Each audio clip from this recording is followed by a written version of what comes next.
नमस्कार समस्त को शुभ सकाळ समस्त आज दिन मंगलमय हो समस्ते सुरखुरी निज निजर कर्म कर जातु समस्त आशा पूरण हो समस्ते ठाकुर को मन रखी नाम ध्यान रखु यह कामना करी आज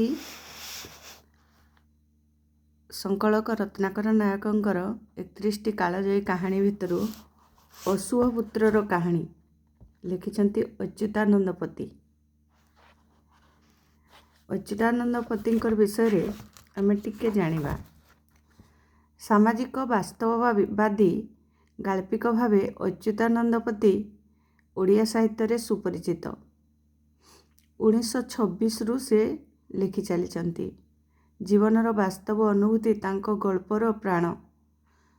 मानवतार चरित्र चित्रण में यही गाल्पिक बेस धुरीन। तांकर प्रत्येकटी गल्प पाठक पाठिका को आमोदित करिथाए। अशुभ पुत्रर कहानी, उग्रसेन उवाच, निया जलुछि, स्नायु सन्यासी, चारु चैतन्य पर्यंत तांकर एक एक सफल कथा ग्रंथ। आज आम यही अशुभ पुत्रर कहानीटी जानिबा। सेदिन से छोट पेचा छुआटी पहिलू करी आखि खोलिला। गछर अंधारुआ खोल भितरे से आखि फिटाई प्रथमे देखिला अंधार।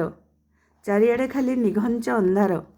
माँ तार उपरे डेणा घोड़ाई बसिथिला। तले कुटाकाठीर टाँसिया सेज उपरे कौल हाथ गोड़ दी खंड तार थोई थोई केते कथा सपन देखी जाउथिला।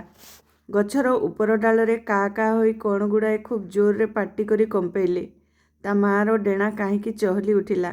से पक्षी गुड़ाकू टिके भल करी चहलाई देई ताकू पेट आड़कू जाकी आनिला। ताकू टिके आराम लागिला। से चूँ चूँ ही हसी पकाइला। माँ ता कुनी थंटरे थंट घसी ताकू तुनी होई रहिबाकू चुप चुप कहिला। माँ एमिति काहींकी कहूची से बुझी पारिला नाही। माँ जेतेबेले कहूची खाली चुप हो गला। मार नरम पर भितरे उषुम टाणी टाणी ता देहरु चमड़ार भांग सबू फिटी फिटी जाउथिला। ताकू भारी हालका लागुथिला। से भाबुथिला से ठिया होई पड़िबो। काटीकुटार बिछଣା भितरे से तार गोड़ टिके सळखाई देला। माँ भी ता उपरु टिके काहींकी टिके घुंची बसिला। ता टिकी टिकी गोड़ उपरे थंट ढुळेई ढुळेई माँ तार गोड़ को सीधा करदेला। से ऊपर को टिके चाहिला। अंधार काहींकी कम जणागला। से आखि बुझी पकाइला। टिके माँ आड़ को चाही पुणी ऊपर को चाहिला। माँ तार जेमिति ता मनर कथा बुझी पारिला। ता कुनी चेपा नाकरे निजर नाक को लदी हसी हसी कहला, धन मोर केड़े हुसियार हो गलानी। हो टिके आउ थय धर, तो डेणार भल करी पर बाहरी जाऊ, मु तोते उड़ीबा शिखई देबी। डेणा भांगिबार बाग बरग सबू बतेई देबी। तू सरगरे बुली बुली नुआ नुआ जिनिस देखिबू। तू एठी अंधारे पड़ीछु। दुनिया को बाहरी गले सेठी आउ सबु बेले अंधार नथिबो। सरगरे तोफा तोफा गोल जह्नर आलुओ भई पड़ुथुबो। कुनी कुनी तारा सबू आखि मिटी मिटी करी तोते गेल्हा करिवे। मु तोते भल भल दरब सांगरे घूरी घूरी चिन्हई देबी। तू खाली बड़ हो जा। तो देहरे टिके ताकत आसु। माँ तार खोलकड़रू खंडे पाकला पिजुली आनी ता थंट भितरे गुंजी देला। से आस्ते आस्ते थंट चलाई ढोकी नेला। आह कि मिठा से भावी नेला। से दुनिया देखी नेब। दुनियाटा भारी मिठा। गछ तले कण गुड़िए गोटाक परे गोटे हुके हो होई दौड़ा दौड़ी कले। माँ पेट तले शोई शोई ताकू भी टिके निद आसी जाइथिला। से सपन देखी जाउथिला। खाली दुनियार सपन। चारिआडे खाली मिठा पिजुली खंड खंड होई बिछेई होई पड़िछि। सरगरु गोला जह्न तलको ओह्लेई आसुछि। बिल्कुल अंधार नाही। हसरे ता थंट खोलीगला। गछ तलू पाटी शुणी से उठी पड़िला। चारिआडे खाली किटिकिटी अंधार। ता मनटा खट्टा हो गला। सांगे सांगे आलुअर सपन देखी उठिछि। माँ तार खोला मुहरे बसी डेणा खोली झाड़ी दउथिला। से डाक छाड़िला, माँ मु आज दुनिया देखिबी। जह्न साथीरे खेलिबाकू मु आज निश्चय बाहरिबी। माँ तार भितर को पशि आसी ताकू पेट आड़कू टाणी नेला। से मार पेट तलू खसरी गला।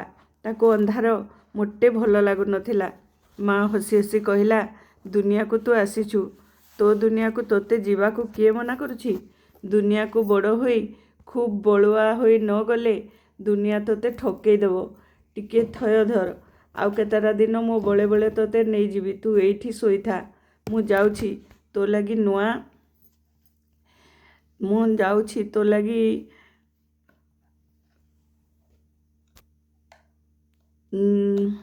ନୂଆ ଜିନିଷ ଆଣିବି। ତୁ ଜମା ପାଟି କରିବୁନି।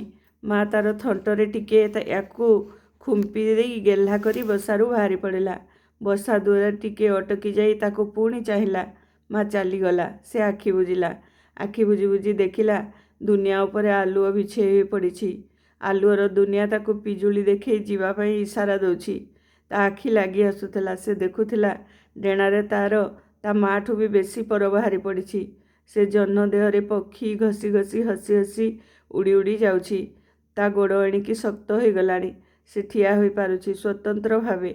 ଡେଣାରେ ତାର ପର ସବୁ ଆସ୍ତେ ଆସ୍ତେ ଅଙ୍କୁରି ଆସୁଛି। ଦୁନିଆ କଥା ଭାବି ଭାବି ମନ ତାର ବାୟା ହୋଇପଡ଼ିଲାଣି। ତା ଦୁନିଆର ଖିଆଲରେ ଜହ୍ନ ଆଲୁଅ ପାକଲା ପିଜୁଳି ଖାଲି ଖେଳି ହୋଇଯାଉଛି। ଏଣିକି ସେ ସବୁବେଳେ ଖାଲି ବିକଳ ହେଉଛି। ମା ସାଙ୍ଗରେ ଲଗାଉଛି। ସେ ବଡ଼ ହୋଇଗଲାଣି। ସେ ଦୁନିଆ ଦେଖିବ। ମା ସେଦିନ ତା ଅଝଟ ପଣିଆ ଦେଖି ପହିଲୁ କରି ତାକୁ ଖୋଲ ମୁହଁକୁ ଆଣିଲା। ସରଗର ଚାନ୍ଦକୁ ଥଣ୍ଟ ବଢ଼େଇ ଚିହ୍ନେଇ ଦେଲା। ଆଖି ତାର ଝଲସି ଉଠିଲା। ଆଃ କି ସୁନ୍ଦର! ସେ କେତେ ଅନ୍ଧାରିଆ ଜାଗାରେ ପଡ଼ି ରହିଥିଲା। ମା ଡେଣା ସାଙ୍ଗରେ ଡେଣା ମେଲାଇ ଟିକିଏ ଟିକିଏ ଖଣ୍ଡି ଉଡ଼ା ଦେଲା। ଏ ଡାଳରୁ ସେ ଡାଳକୁ ଗଲା। ପକ୍ଷୀ ତାର ଘୋଡ଼େଇ ହୋଇ ପଡ଼ିଲା। ଗଛର ସବା ଉପର ଡାଳକୁ ଗୋଟାଏ ଦମ୍ରେ ଉଠିଗଲା। ସେ ଜହ୍ନ ଆଡ଼େ ଚାହିଁକି ସେଠି ବସି ରହିଲା। ଡେଣାରୁ ତାର ପରାସ ଆପେ ଆପେ କମି ଆସୁଥିଲା। ଜହ୍ନ ଦେହରୁ ଝିପି ଝିପି ହୋଇ ଆଲୁଅ ବିଛାଡ଼ି ବିଞ୍ଚି ହୋଇ ପଡ଼ୁଛି। ସେ ଭାବିଲା ଥଣ୍ଟ ମେଲା କରି ସେଥିରୁ ମେଞ୍ଚାଏ ପିଇଯିବ। ମା ଆସି ଏତିକିବେଳେ ତା ପାଖରେ ପହଞ୍ଚିଲା। ତାକୁ ବୁଝେଇ ସୁଝେଇ ଖୋଲ ଭିତରକୁ ନେଇଗଲା। ଥରେ ଦିନବେଳେ ମା ତାର ଟିକିଏ ଘୁମେଇ ପଡ଼ିଥିଲା। ସେ ଆସ୍ତେ ଆସ୍ତେ ଖୋଲ ପାର ହୋଇ ଚାଲି ଆସିଲା। ଇସ୍, ବାହାରେ କେତେ ଆଲୁଅ! ସେଦିନଠୁ ଆଜିର ଜହ୍ନଟା ଖୁବ୍ ବଡ଼ ହୋଇ ଦାଉ ଦାଉ ହୋଇ ଜଳୁଛି। ସେ ଚାହିଁଲା। ଆଖି ତାର ପୋଡ଼ି ଉଠିଲା। ବାପ୍ ରେ ବାପ୍, କେତେ ଆଲୁଅ! ଉପର ଡାଳରୁ ବଣି ଛୁଆ ଦୁଇଟି ବାହାରି ଆସି ଏ ଡାଳରୁ ସେ ଡାଳକୁ କୁଦି କୁଦି ଯାଉଛନ୍ତି। ତା ମାଟି ବଣି ମା ଭଳି ସେତେ ଭଲ ନୁହେଁ। ତାକୁ ତ କାହିଁ ଏମିତିକା ବଡ଼ ଜହ୍ନ ତଳେ ଗୀତ ବୋଲେଇ ଶିଖେଇନି। ସେ ଗୀତ ବୋଲି ବୋଲି ବଣି ଛୁଆ ପାଖକୁ ଗଲା। ବଣି ଛୁଆ ଦିଟା ଡରିଗଲେ। ସେମାନେ ପାଟି କରି ଉଠିଲେ। ତା ମା ଆସି ୟାକୁ ଖୁମ୍ପି ପକାଇଲା।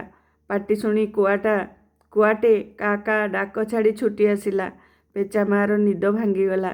ସେ ବାହାରକୁ ଧାଇଁ ଆସି ଆପଣା ଖୋଲ ଭିତରକୁ ୟାକୁ ଟାଣି ନେଇଗଲା। ମା ଉପରେ ପେଚା ଛୁଆ ବେଜାଏ ରାଗିଗଲା। ତା ମା ସବୁ ଭଣ୍ଡୁର କରିଦେଲା। ରାଗରେ ସେ ମାକୁ ଦି ଚାରି କାମୁଡ଼ା ବି ଦେଲା। ଖୋଲ ପାର ହୋଇ ପଳାଇବାକୁ ବସିଲା। ମା ତାକୁ ବୋଧ ଦେଇ ବୁଝାଉ ବୁଝାଉ କାନ୍ଦି କରି କହିଲା, ତୁନି ହୋରେ ପୁଅ, ପାଟି କିଳିଦେ। ସେ ଜହ୍ନ ନୁହେଁ ରେ ବାପ, ସେ ହେଉଛି ସୂର୍ଯ୍ୟ। ଆମ ଦୁନିଆରେ ସୂର୍ଯ୍ୟ ନାହିଁ। ଆମେ ଅନ୍ଧାରର ଜୀବ। ଜହ୍ନ ବି ସବୁଦିନେ ଆସିବନି। ଆମ ଭାଗରେ ଅନ୍ଧାର ପଡ଼ିଛି। ଆମେ ଅନ୍ଧାରରେ ରହିବା, ନହେଲେ ଆମେ ମରିବାରେ ବାପ। ସେ ମାର କଥାରେ ରାଗିଗଲା। କାହିଁକି ସେ ସୂର୍ଯ୍ୟର ଦୁନିଆକୁ ଯିବନି? କାହିଁକି ସେ ଆଲୋକର ରାଜ୍ୟରେ ନ ବୁଲିବ? କିଏ ସେ ଏମିତି ତାକୁ ହଇରାଣ କରିବାକୁ ନିୟମ କରିଛି? ସେ ତମ ହୋଇ ଆଗେଇ ଯାଉଥିଲା। ମା ତାକୁ ପେଟ ତଳକୁ ଟାଣି ଆଣିଲା। ମା ପେଟରୁ କେତେଟା ପର ସେ ରାଗରେ ଥଣ୍ଟ ମାରି ଉପାଡ଼ି ପକାଇଲା। ମା ଖାଲି କାନ୍ଦିଲା। ମା କାନ୍ଦୁଛି। ସେ ଫେରି ଆସିଲା। ବସା ସେ ପାଖରେ କୁଆଗୁଡ଼ାକ ପାଟି କମ୍ପାଉଥାନ୍ତି। କାହିଁକି ସେ ପୋଡ଼ାମୁହଁ ସୂର୍ଯ୍ୟ କଥା କହି ପୁଅର ମୁଣ୍ଡକୁ ବିଗାଡ଼ି ଦେଲା ବୋଲି ପେଚା ମା ହାଇପି ସାଇପି ହେଉଥିଲା। ଆମେ ଅନ୍ଧାରର ବାସିନ୍ଦା। ଆମେ ଅଶୁଭର ସମ୍ପ୍ରଦାୟ। ଆମେ ଦୁନିଆର ଅଭିଶାପ। ଆମେ ଆଲୁଅ ଖୋଜିଲେ ମରିବା। ଆଲୁଅର ରାଜତି ଆମକୁ ଶିକାର କରିବା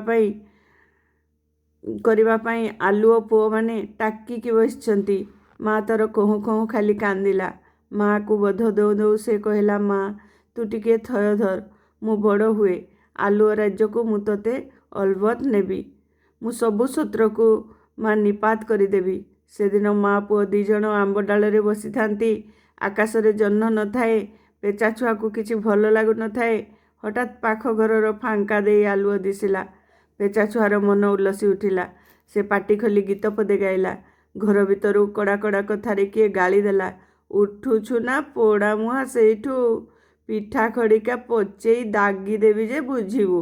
ଦୂର ଦୂର, ତୋତେ ଝାଡ଼ା ବାନ୍ତି ଖାଉ। ପେଚାମା ଛୁଆ ମୁହଁରେ ଥଣ୍ଟ ଲଗାଇ ଆଉ ପାଟି ନ କରିବାକୁ କହିଲା। ପେଚା ଛୁଆ ରାଗିଗଲା। ବାଃ, ଆଲୁଅକୁ ଘର ଭିତରେ ଆପଣା ସମ୍ପତ୍ତି ଭଳି କାରବାର କରିବେ। ଆଲୁଅକୁ ଦେଖି ଆମେ ଟିକିଏ ଖୁସି ହେଲେ ଗାଳି ଶୁଣିବୁ? ନା, ତା ହେବନି। ସେ ଝରକା ଭିତରେ ପଶି ଆଲୁଅକୁ ଛଡ଼ାଇ ଆଣିବାକୁ ବାହାରିଲା। ମା କାନ୍ଦି ବୋବେଇ ତାକୁ ସେଦିନ ଫେରାଇ ଆଣିଲା। ସଞ୍ଜ ପରେ ଘରୁ ବାହାରିବା ଆଗରୁ ତାର ଡେଣା ଦୁଇଟାକୁ ଭଲ କରି ଦେଖିନେଲା। ତାର ସବୁ ପର ଉଠି ଯାଇଛି। ଗୋଡ଼କୁ ସିଧା କରି 2-4 ଥର ନାଚିଗଲା। ବେଶ୍ ଶକ୍ତ ଅଛି। ଥଣ୍ଟକୁ ଗଛ ଖୋଲ ଦେହରେ ବାଡ଼େଇ ଦେଲା। ଖୁବ୍ ଟାଣ ହୋଇଗଲାଣି। ସେ ଉଡ଼ି ଚାଲିଗଲା। ରାତିର ଅନ୍ଧାର ଭିତରେ ଗୋଟିଏ ଖୋଲରେ ବସି ରହିଲା। ସେ ଆଉ ଘରକୁ ଫେରିବନି। ସେ ସୂର୍ଯ୍ୟର ଦେଶରେ ବୁଲିବ। ସେ ଆଲୁଅର ଦଖଲ କରିବ। ସେ ଶତ୍ରୁର ମୁହାଁମୁହିଁ ହୋଇ ମୁକାବିଲା କରିବ। ରାତି ପାହି ଆସିଲା। ଦିଗ୍ବଳୟର ତଳଆଡ଼ୁ ନାଲି ଖରାର ପିଚିକାରି ଉପରକୁ ଉଠିଲା। ସୂର୍ଯ୍ୟ ରାଜ୍ୟରେ ଆଲୋକର ଏହି ପ୍ରଥମ ପ୍ରବେଶକୁ ସେ କେବେ ଦେଖିନଥିଲା। ସେ ଆଖି ଖୋଲି ଆଲୁଅର ଏ କଳସବୁଡ଼ା ଉତ୍ସବକୁ ନିଜକୁ ଭୁଲି ଦେଖିବାକୁ ଲାଗିଲା। ଶହ ଶହ ଚଢ଼େଇ ଗୀତ ସାଙ୍ଗରେ ଡେଣାର ଭାଙ୍ଗ ପକାଇ ଉଡ଼ିଗଲେ। ତାର ଶହ ଶହ ଜାତି ଭାଇ ଆଲୁଅରେ ବୁଲି ବୁଲି ଜୀବନର ସ୍ୱାଦୁ ଚାଖିବେ। ଆଉ ସେ ଡରି ମରି ଅନ୍ଧାର ଭିତରେ ସଢ଼ି ସଢ଼ି ମରିବ? ନା, ତା ମନ ଦମ୍ଭରେ ପୂରିଗଲା। ସୂର୍ଯ୍ୟ ଆସ୍ତେ ଆସ୍ତେ ଉପରକୁ ଉଠୁଥିଲେ। ଦିନର ଆଲୁଅ ବେଶୀ ବେଶୀ ଜଳି ଉଠୁଥିଲା। ଏତେ ବଡ଼ ଏତେ ସୁନ୍ଦର ଆଲୁଅର ପୃଥିବୀରେ ତା ପାଇଁ ଟିକିଏ ଜାଗା ନାହିଁ। ନା, ସେ ଆଜି ମନ ପୂରା ମଉଜ କରିବ। ସେ ଆଜି କ'ଣ ଦୁନିଆକୁ ଜଣାଇ ଦେବ। ସେ ମଧ୍ୟ ଆଲୋକର ପୁଅ। ତାର ମଧ୍ୟ ଏ ରାଜ୍ୟରେ ଦାବୀ ଅଛି। ସେ ମନ ଇଚ୍ଛା ଚାରିଆଡ଼େ ବୁଡ଼ିବାକୁ ଲାଗିଲା। ଆଖି ମେଲାଇ ଦୁନିଆକୁ ହରେକ ଦରବ ଟିକିନିକି କରି ଦେଖିଲା। ହଠାତ୍ ପଛଆଡ଼ୁ କିଏ ତାକୁ ଆକ୍ରମଣ କଲା। ସେ ବୁଲି ପଡ଼ିଲା। ମା ସେଦିନ ତାକୁ ତାର ଶତ୍ରୁ ବୋଲି ଚିହ୍ନେଇ ଦେଇଥିଲା। ଏଇମାନେ ତାଙ୍କଠୁ ଆଲୁଅକୁ ଛଡ଼େଇ ନେଇଛନ୍ତି। ସେ ମଧ୍ୟ ଥଣ୍ଟକୁ ସଜାଡ଼ି ନେଇ କୁଆଟା ଉପରେ ଚଢ଼ାଉ ଆରମ୍ଭ କରିଦେଲା। କୁଆଟା ପ୍ରତିରୋଧ କରୁ କରୁ ତା ଜାତି ଭାଇଙ୍କୁ ଡାକ ଛାଡ଼ିଲା। ଦଳ ଦଳ କୁଆ ତା ରେରେକାର ଦେଇ ମାଡ଼ି ଆସିଲେ। ଏତେ ବଡ଼ ମଜବୁତ ଦଳ ଆଗରେ ସେ ରହିପାରିବନି ବୋଲି ବୁଝିପାରିଲା। ଆଗରେ ଦିଶୁଥିବା କୋଠାଘର ଆଡ଼କୁ ଖୁବ୍ ଜୋରରେ ଡେଣା ହଲାଇ ଛୁଟିଗଲା। କାନ୍ଥର ଗୋଟାଏ ଛୋଟ ଗଳାବାଟ ଦେଇ ଗଳିଗଲା। ଘର ଭିତର ପାଖ ପର୍ଯ୍ୟନ୍ତ ସେ ପଶିଗଲା। ବାହାରେ ଏଣେ କୁଆଗୁଡ଼ାକ ଭେଳା ଭେଳା ହେଉଥାନ୍ତି। ସେ ଟିକେ ନିଶ୍ଚିନ୍ତରେ ସେଠି ବସିଲା। ଟିକେ ସୁବିଧା ମିଳୁ, ଶତ୍ରୁର ଦଳ ଭାଙ୍ଗିଯାଉ, ସେ ବି ତାର ପ୍ରତିଶୋଧ ନେଇ ଜାଣେ। ସେ ଆଜି ଆଲୁଅ ରାଜ୍ୟରୁ ତାର ପାଉଣାକୁ ଆଦାୟ କରିବ। ସେ ଅନ୍ଧାରର ଅଭିଶାପ ନୁହେଁ, ସେ ଆଲୁଅର ସନ୍ତାନ। ସେ ଆଜି ଆଲୁଅକୁ ମନମାନା ନିଶ୍ଚୟ ଉପଭୋଗ କରିବ। କୋଠାଘର ଉପରେ ପଲଙ୍କର ମୋଟା ଗଦି ଉପରେ ଧନବୀର ଧୀରୁମଲ୍ଲ ଶୋଇଛନ୍ତି।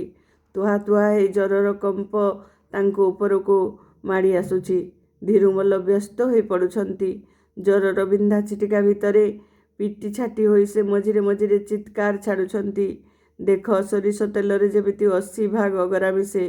ହଁ ମଦନା, ବାରିକ ଉପରେ ଆଉ ଯେପରି 5 ନମ୍ବର କେସ୍ ଦାୟର ହବ। ଶଳାର ଭଉଣୀ ଚନ୍ଦ୍ରମା ଭାରି ସତୀ ଦେଖେଇଉଛି। ମୁଁ ଟିକେ ଶରଧାରେ ହାତ ପତେଇ ଦେଲି ବୋଲି ଶାଳୀ ମାଇକିନାର ମୋତେ ମାରିବାକୁ ଉଠୁଥିଲା। ଶୁଭୁଛି? 20 ଜଣ ଯାଏ ଗୁଣ୍ଡ ପଠେଇ ପ୍ରିୟ ମିଶ୍ର ବିଲରୁ ପାଚିଲା ଧାନ କାଟି ଆଣ। ପଇସାକୁ ପରବାଏ ରଖନି। ପାଠ ବି 2 ଅକ୍ଷର ପଢ଼ିଛି ବୋଲି ଶଳା ମୋତେ ନମସ୍କାର କରିବନି। ଏଠି ଆସି ଶୁଣ। 100 ଭରି ଚୋର ଅଫିମ ଦେବ ବୋଲି ସେ କଲିକତିଆ ବଙ୍ଗାଳୀ କହିଯାଇଛି। ତାକୁ ଟିକେ ଆଖି ରଖିଥିବ। ଏଇମାନେ ଆଲୋକ ରାଜ୍ୟର ନାମଜାଦା ଲୋକ। ଏଙ୍କ ପାଇଁ ସୂର୍ଯ୍ୟ ତାଙ୍କର ସବୁଦିନେ ଆଲୋକ ଦିଅନ୍ତି। ପେଚା ଛୁଆ ଆଖି ଖୋଲି ଭଲ କରି ଚାହିଁଲା।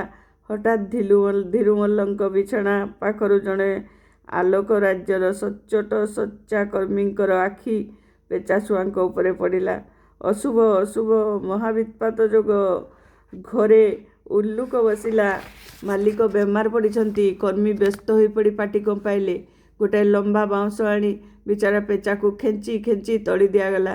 2ଟି ଯାକ ଡେଣା ତାର ଜଖମ ହୋଇଗଲା। ସେ କଷ୍ଟେ ମଷ୍ଟେ ଡେଣା ଟେକି କୋଠା ଉପରେ ବସିଲା। ଗଛ ଉପରୁ କେତେଟା କୁଆ ଆସି ଚଢ଼ିବା ଆରମ୍ଭ କରିଦେଲେ। କୁଆଙ୍କ ପାଟି ଶୁଣି ଜଣେ ଚାକର କୋଠା ଉପରକୁ ଯାଇ ବାଡ଼ିରେ ପେଚା ଛୁଆଟି ଉପରେ ପାହାରେ ଲଗାଇଲା। ଛୁଆଟା ତଳକୁ ଗଳି ପଡ଼ିଲା। ପେଚାଟା ବସିଛି ବୋଲି କୋଠା ଉପରେ ମେଞ୍ଚାଏ କୁଟା ଜାଳି ହଳଦୀ ପାଣିରେ ନିଭାଇ ଦିଆଗଲା। ଯାହା ହଉ ଅରିଷ୍ଟ କଟିଗଲା। କୁଆପଲ ଅଶକ୍ତ ପେଚା ଛୁଆ ଉପରେ ଆକ୍ରମଣ ଚଳେଇ ଦେଲେ। ପେଚା ଛୁଆଟି ଡେଣା ମୂଳରୁ ଥୋଳା ଥୋଳା ରକ୍ତ ଥୋପି ପଡ଼ୁଥିଲା। ସେ ଥରେ ଉପରକୁ ଚାହିଁଲା। ସୂର୍ଯ୍ୟ ଖୁବ୍ ଉପରେ, ଯଥେଷ୍ଟ ଆଲୁଅ ଦେଉଛନ୍ତି। ଖୁବ୍ କଷ୍ଟରେ ଉଠି ପଡ଼ି ସେ ତା ବସା ଆଡ଼କୁ ମୁହାଁଇଲା। ଖୋଲ ଯାଇ ଉଠି ପାରିଲାନି, ଗଛ ମୂଳେ ପଡ଼ିଗଲା। ମା ତୋର ପୁଅ ଆସିନି ବୋଲି କାଲୁବାଲୁ ହୋଇ ଚାହିଁ ବସିଥାଏ। କ'ଣ କରିବ? ଦିନଟାରେ ଛୁଆଟା କେଉଁଠି ଆଶ୍ରା ନେବ? ମା'ର ମନଟା ଏଣୁ ତେଣୁ ଭାବି ଭାବି ଗୋଳେଇ ଘାଣ୍ଟି ହେଉଥାଏ। ପୁଅର ପାଟି ଶୁଣି ସେ ଗଛ ମୂଳକୁ ଧାଇଁ ଆସିଲା। ପୁଅକୁ ରକ୍ତ ଜୁଡ଼ୁବୁଡ଼ୁ ଦେଖି ପାଟିରୁ ତାର କଥା ବାହାରିଲାନି। ପେଚା ଛୁଆଟି ଥରେ ଉପରକୁ ଚାହିଁଲା। ଗଛ ଉପରେ ବଣି ଛୁଆ ସବୁ ଡେଇଁ ଡେଇଁ ଗୀତ ବୋଲୁଥିଲେ। ସୂର୍ଯ୍ୟ ଆକାଶ ଦିହରୁ ଆଲୁଅ ପୃଥିବୀ ଉପରକୁ ଖସାଇ ପକାଉଥିଲେ। ପେଚା ଛୁଆ ମା'କୁ କତିକି ଡାକି ମା' ଗୋଡ଼ରେ ମୁଣ୍ଡ ଗଡ଼େଇ ଗଡ଼ି କହିଲା, ମା' ତୁ କାନ୍ଦନା। ମୋର ଆଉ ଭାଇ ହେଲେ ତାଙ୍କୁ କହିବୁ, ତାଙ୍କ ଭାଇ ଆଲୋକ ରାଜ୍ୟ ଜୟ କରିବାକୁ ଯାଇ ବୀର ପରି ମରିଛି। ପେଚା ଛୁଆଟି ସବୁଦିନ ପାଇଁ ଆଖି ବୁଜିଦେଲା। ସୂର୍ଯ୍ୟ ତାଙ୍କ ଦୁନିଆ ଉପରେ ବେଶୀ ବେଶୀ ଆଲୁଅ କୁଢ଼େଇ ଦେଉଥିଲେ। ବାସ୍ତବିକ ଗଳ୍ପଟି ଅତି ମର୍ମସ୍ପର୍ଶୀ। ଆପଣମାନଙ୍କୁ ବି ନିଶ୍ଚୟ ଭଲ ଲାଗିବ, ଏଇଟା ମୋ ଦୃଢ଼ ବିଶ୍ୱାସ। ଆପଣମାନେ ଶୁଣନ୍ତୁ, ଲାଇକ୍ କରନ୍ତୁ, ସବସ୍କ୍ରାଇବ୍ କରନ୍ତୁ। ରହୁଛି।